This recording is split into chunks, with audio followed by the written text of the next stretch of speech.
presented by Kapoor Music.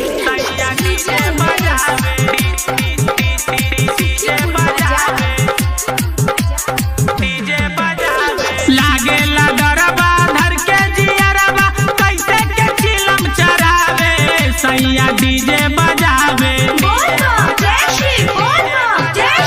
लागेला डरबा धर के जियरबा कैसे के चिलम चढ़ावे सैया डीजे बजावे सैया जी डीजे बजावे बोल बम बोल के कमर हिलावे सैया जी डीजे बजावे बोल बम बोल के कमर हिलावे सैया जी डीजे बजावे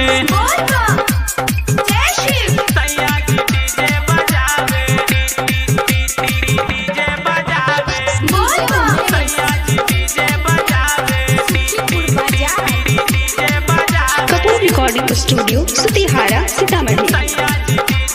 हाँ, गोरिया के गेट अपन रखेलन खोल के मन पगलैले रहे बोल बम बोल के।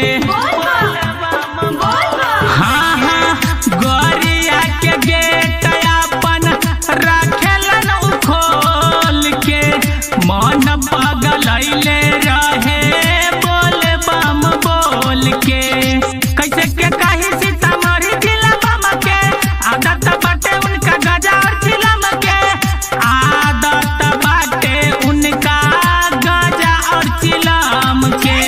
बाबा नगरिया कठिन डगरिया कैसे के पिकअप चलावे सैया डीजे बजावे राजा जी डीजे बजावे बोल बम बोल के कमर हिलावे राजा जी डीजे बजावे बोल बम बोल के कमर हिलावे सैया जी डीजे बजावे सैया जी डीजे बजावे डीजे बजावे सैया जी डीजे बजावे डीजे बजावे। Kapoor recording studio Sutihara Sitamarhi. हाँ हाँ, गोरिया के तेज अपन करे रफ्तार हो पीछे छूट गइल बारे सैया जी हमार हो। हाँ हाँ, गोरिया के तेज अपन करे रफ्तार हो पीछे छूट गइल बारे सैया जी हमार हो। दाबी के काला जबीरे का जानी मारा देखा न पीछे बारे सैया के निहारा देखा न पीछे बारे सैया के निहारा।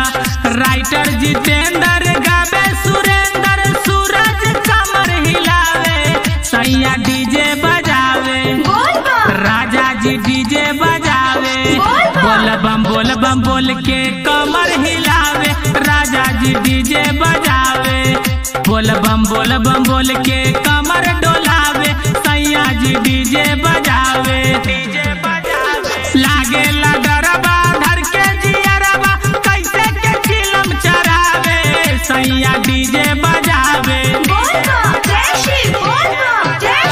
लागेला डरबा धर के जियरबा कैसे के चिलम चढ़ावे सैया डीजे बजावे सैया जी डीजे बजावे बोल बम बोल के कमर हिलावे सैया जी डीजे बजावे बोल बम बोल के कमर हिलावे सैया जी डीजे बजावे।